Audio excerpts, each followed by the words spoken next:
Something extraordinary is happening in the Senate right now, and it's not coming from the Democrats. For the first time, Senate leaders themselves are confronting Donald Trump face to face, sending shockwaves through his inner circle, quietly dismantling a narrative they thought was unbreakable, exposing fractures they've desperately tried to conceal at any cost. Tense meetings, heated exchanges, and behind-the-scenes turmoil are colliding as the upper chamber draws a line. This isn't just another partisan clash or a passing headline. It's a test of whether American governance is ruled by law or by one man's impulses. Stay until the end, because what's unfolding here could reshape how leadership works in the United States long after the tensions fade. So imagine this moment late at night in the Capitol. Phones lighting up across offices, aides whispering, senators checking their schedules twice to make sure what they're hearing is real. Because the President of the United States is furious, not at the opposition, not at the media, but at his own party's leaders. And for the first time in a long time, the confrontation isn't coming from protesters outside the halls, it's coming from inside the chambers. And that's where the real threat always begins, because right now Senate leaders are confronting Donald Trump face to face. And no, this isn't just the usual Capitol Hill posturing or anonymous briefings meant to sway voters.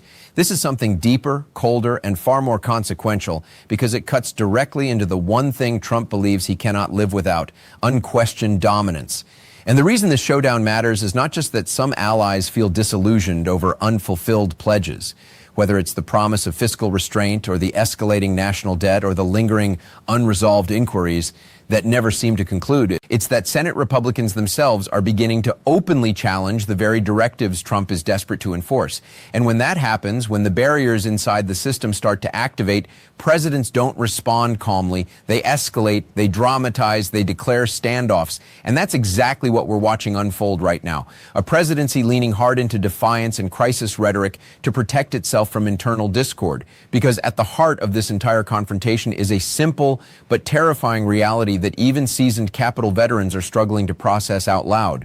The President of the United States has been publicly pushing policies in ways that could drag America into entanglements not with some distant foe, but with its own institutions. And when Senate Majority Leader John Thune laid this out in blunt terms, it landed like a shockwave. Because once you strip away the bravado and the branding, what you're left with is a scenario that sounds absurd, until you remember we've stopped being allowed to dismiss these exchanges as theater. Because oversight is not a blank check on a policy map, it is part of Congress. Congress is a co-equal branch. And co-equal branch's core principle is checks and balances, meaning that any executive overreach against that authority isn't just symbolic. It's a legal and structural nightmare that theoretically places the United States in direct conflict with its own framework. And the fact that leaders are now having to seriously explain this to the public is itself a sign of how unmoored the conversation has become, because no one in America voted for a presidency that risks institutional warfare with allies over agenda acquisition rhetoric. And yet here we are, parsing statements, weighing escalations, and watching Trump's own party leaders quietly but firmly try to shut the door before it's slammed open. And this is where Trump's approach becomes critical to understanding the backlash, because he doesn't process politics as alliances or compromises or shared governance obligations. He processes it like transactions, like leverage, like a deal that can be forced if you push hard enough. And that mindset might work in a campaign, but in national leadership, it gets alliances fractured. And Senate leaders know this. They understand that once a president frames unilateral action as an option, the machinery starts moving whether the legislature likes it or not, which is why the oversight hearings suddenly became the battlefield, not as an abstract procedural debate, but as an emergency halt. And when that halt was initiated, when Senate leaders joined to advance a resolution curbing the president's unilateral moves, Trump didn't respond with negotiation or persuasion. He responded with fury, outbursts, and threats, because that's what happens when someone who believes power is personal realizes it's actually conditional. And the reported face-to-face meeting with Senator Mitch McConnell wasn't just about one policy. It was about the shock of discovering that allegiance has limits, that even in his own party there are lines that can't be crossed without pushback. And for Trump, that pushback feels existential, because his entire second-term strategy hinges on projecting strength, inevitability, and control.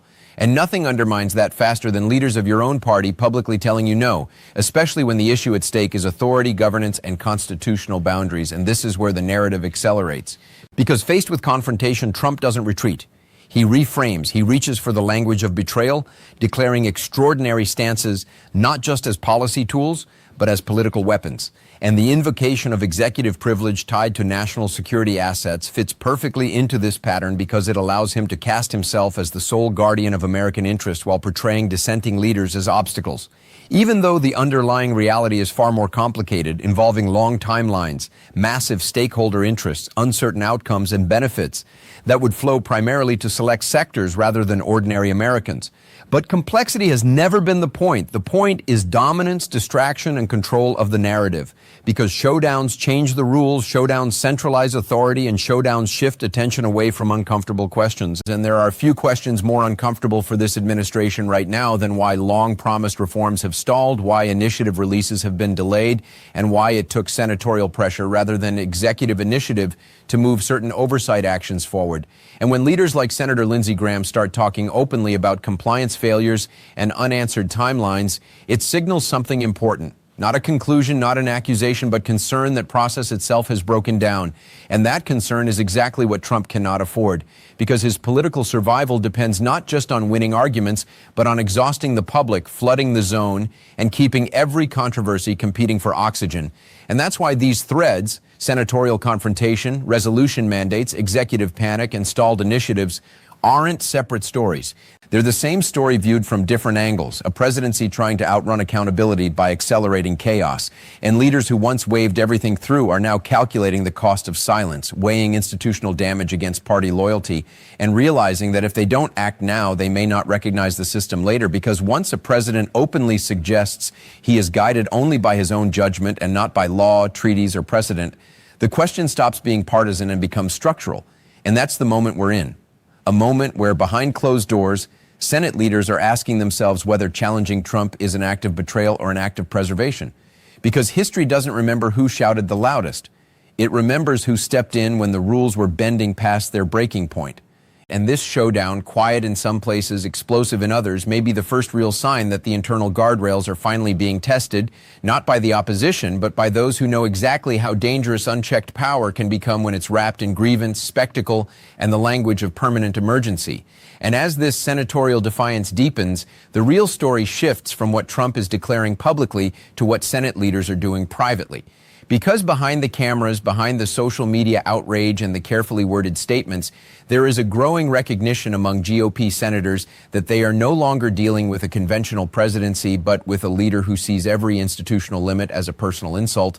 And that realization is changing behavior in ways that would have been unthinkable just a year ago.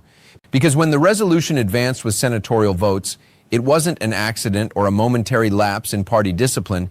It was a calculated move by leaders who understand that once the executive branch normalizes unilateral threats, especially toward allied priorities, Congress becomes irrelevant unless it reasserts itself. And that fear is not ideological, it's constitutional, because the separation of powers exists precisely for moments like this. Moments when a president's instincts outrun the system's safeguards, and the fact that Trump reacted with profanity, intimidation, and threats of political destruction only reinforces the concern that his decision-making process is driven less by strategy and more by impulse, grievance, and legacy obsession. And legacy is a critical word here because Trump's fixation on being remembered, on being seen as dominant, transformative, and historically consequential, has increasingly collided with the reality that his promises have not translated into stability, prosperity, or restraint. And when the myth of unassailable control collapses under the weight of confrontational rhetoric, even loyal supporters begin to fracture. Because showdowns are not abstractions to voters. They are costs, risks, and consequences. And senators up for re-election understand that no amount of branding can sell internal warfare as a victory, which is why Trump's turn toward emergency declarations feels less like leadership and more like panic. Because declarations allow him to bypass debate, marginalize dissent, and recast opposition as sabotage. And this tactic has a long history, not just in American politics, but globally, where leaders who feel their authority slipping reach for extraordinary measures to freeze the political moment in their favor. And in Trump's case, the security emergency is a textbook example of how policy assets are framed as imperatives, even when the practical benefits are distant, uncertain, and largely elite. Because the language of emergency is not about timelines or feasibility. It's about optics, control, and narrative dominance. And while the administration insists this move is about protecting American interests, leaders on both sides of the aisle see something else. a strategic distraction designed to shift attention away from congressional oversight, internal party dissent, and growing scrutiny of executive follow-through. And this is where Trump's relationship with his own party becomes increasingly adversarial, because he doesn't just want support, he demands submission. And when senators assert independence, he treats it as betrayal rather than governance, publicly threatening their careers while privately depending on their votes for judicial confirmations, legislative priorities, and institutional cover. And that contradiction exposes the fragility of his position, because power that relies on fear rather than coalition eventually turns inward. And we're watching that process unfold in real time as Senate leaders quietly coordinate, compare notes, and decide when and how to draw lines that were once unthinkable to draw. And this internal calculation is fueled by a broader concern that Trump's rhetoric about law, morality, and authority is no longer symbolic but operational. Because when a president suggests he is governed by personal judgment rather than congressional rules or constitutional constraint, it signals a worldview in which rules exist only when convenient. And that worldview terrifies leaders who understand that precedent outlives presidencies. Because if these norms collapse now, they won't magically reappear later. And this anxiety has turned routine votes into flashpoints, phone calls into confrontations, and policy disagreements into existential tests of institutional survival. And all of this is happening against a backdrop of mounting public confusion and fatigue, where voters struggle to separate spectacle from substance. And that confusion is not accidental, it's strategic, because a crowded information environment benefits those who thrive on chaos.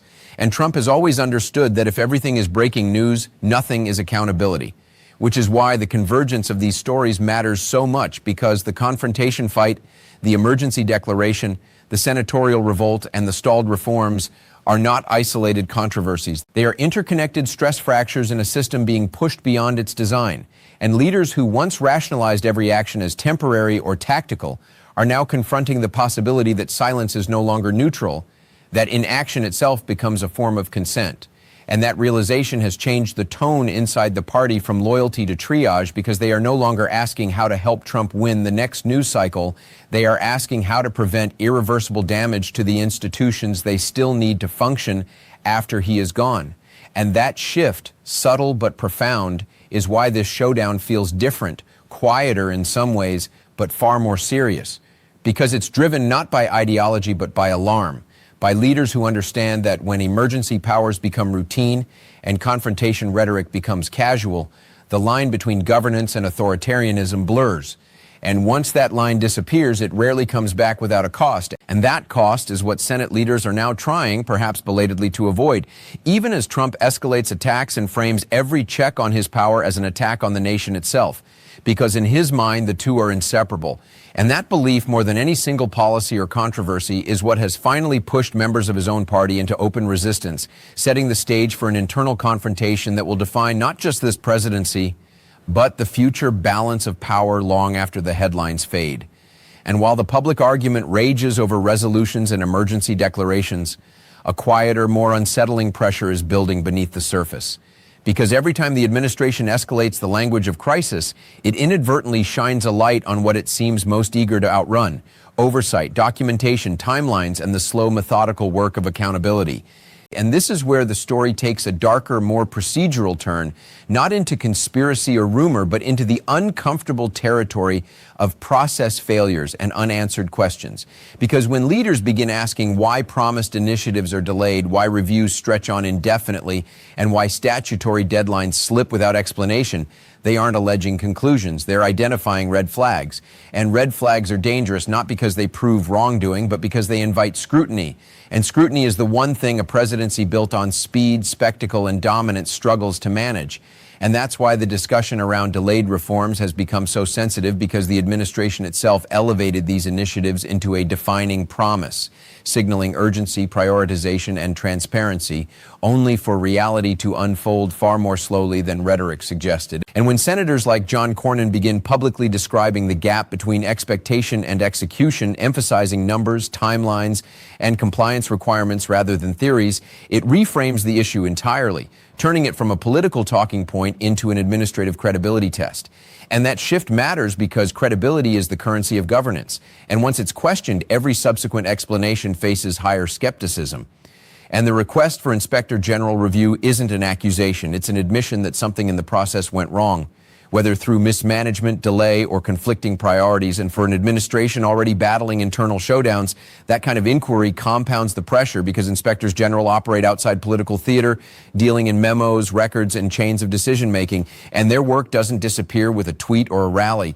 And this is where Trump's strategy becomes clearer, not in any single statement, but in the pattern of escalation.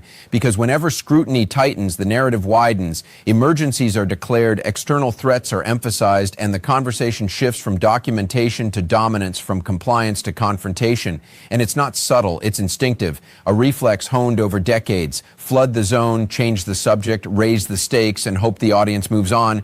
But the Senate isn't an audience. It's a co-equal branch. And some leaders are beginning to behave like it again, pressing for subpoenas, following financial trails, and asking why certain avenues weren't pursued proactively if transparency was truly the priority. And again, this isn't about proving an outcome. It's about explaining a process. And processes don't have feelings. They have records. And records are stubborn because they don't care how loudly anyone insists on their own version of events. And the deeper this inquiry goes, the more it threatens to collide with Trump's preferred mode of operation, which is personal control over narrative rather than institutional disclosure. And that collision is what he fears because it limits his ability to redefine reality on demand. And this fear explains why the rhetoric around loyalty has intensified, why dissent is framed as sabotage, and why even bipartisan oversight is portrayed as partisan warfare. Because once you accept neutral review, you accept the possibility of outcomes you can't control. And Trump has always treated control as synonymous with survival. And this brings us back to why Senate leaders themselves are so uneasy, because they can see the convergence forming. Resolution challenges being mounted, emergency powers being scrutinized, reform processes being questioned, and internal party unity fraying all at once. And they understand that this isn't just a bad news cycle, it's a systems test, one that asks whether institutions still function when pressure comes from the top rather than the outside. And some senators are now quietly acknowledging that the real risk isn't what investigators might find, but what happens if oversight fails entirely, because a system that can't examine itself becomes brittle. And brittle systems don't bend, they shatter. And this awareness has shifted the internal conversation from defense to distance, from justification to insulation, as leaders calculate how to separate their own constitutional responsibilities from a presidency that increasingly treats those responsibilities as obstacles. And all the while, Trump continues to push forward, framing himself as besieged, misunderstood, and unfairly constrained, leaning harder into the language of destiny and personal judgment, even as the institutional machinery around him begins to hum louder, slower, and more deliberately, because oversight doesn't rush, it accumulates. And that accumulation is what keeps him awake. Because no matter how many crises are declared or enemies named, paper trails don't vanish, deadlines don't forget, and processes don't care about loyalty. And that's why this moment feels heavier than previous controversies, because it's no longer about what Trump says or tweets. It's about what he can't fully control. And for a leader whose authority has always flowed from dominating the narrative, the quiet persistence of oversight may be the most destabilizing force he's faced yet, setting the stage for a final confrontation not over ideology or elections, but over whether the institutions he leads are still allowed to lead him. And this is where the story ultimately lands. Not in a single meeting, not in a single phone call, not even in a single emergency declaration, but in a reckoning that senators, representatives, and the public alike can no longer postpone. Because what we are watching is not just a clash of personalities or a cycle of outrage. It's a stress test of whether American governance still functions when pressure comes from inside the highest office rather than from outside threats. And the reason this moment feels different, heavier, more consequential is that the resistance is no longer purely partisan. It's institutional, it's procedural, it's driven by leaders who may disagree on ideology, but increasingly agree on one uncomfortable truth. That power, justified only by personal will, insulated by emergency language, and defended through intimidation, eventually turns against the very system that grants it legitimacy. And Senate leaders know this, even if they won't all say it out loud, because they understand that today's shortcuts become tomorrow's precedents. And once those precedents exist, they don't belong to one man or one party anymore. They belong to whoever comes next. And that realization has transformed quiet unease into cautious action. Votes cast not for applause, but for restraint. Oversight requests framed not as attacks but as necessities, and distance created not out of disloyalty but out of self-preservation, because history is unforgiving to those who confuse silence with neutrality. And Trump, for all his bravado, senses this shift, which is why his rhetoric has grown sharper, his framing more apocalyptic, and his reliance on emergency powers more pronounced. Because leaders who feel control slipping don't slow down, they accelerate, they raise the stakes, they demand loyalty tests, and they insist that only they can protect the nation from collapse, even as their own actions create the instability they warn against. And that paradox is at the center of this presidency's final act. A leader obsessed with legacy, but increasingly boxed in by process. A party torn between short-term alignment and long-term survival. And institutions forced to choose whether they will be performative or functional when it matters most. And for the audience watching this unfold, the temptation is to treat it as just another chapter in a long-running political drama. But that would miss the point entirely, because the real question isn't whether Trump wins the next argument or dominates the next news cycle. It's whether the rules that govern power are still stronger than the people who temporarily hold it. And that question doesn't belong to politicians alone. It belongs to voters, to citizens, to anyone who expects stability rather than spectacle from leadership. And as this showdown continues, as oversight grinds forward, and as emergency narratives collide with constitutional limits, the outcome will tell us something profound about where American democracy actually stands. Not in theory, but in practice, because systems don't fail all at once. They erode gradually, challenged, tested, and normalized until someone finally says no. And right now, that no is coming not from the outside, but from within, from Senate leaders who understand that stopping a president from going too far is not betrayal, it's responsibility. And whether that responsibility holds under pressure will shape not just this presidency, but the rules every future president inherits. Which is why this moment matters so much, why it deserves attention beyond outrage, and why it demands engagement, scrutiny, and conversation. Because democracy doesn't protect itself. It relies on people willing to defend it when it's inconvenient, uncomfortable, and politically risky. And that defense, quiet or loud, is the real story unfolding behind the headlines. One that will be written not by declarations or threats, but by the choices made when power meets its limits. And the world is watching to see whether those limits still mean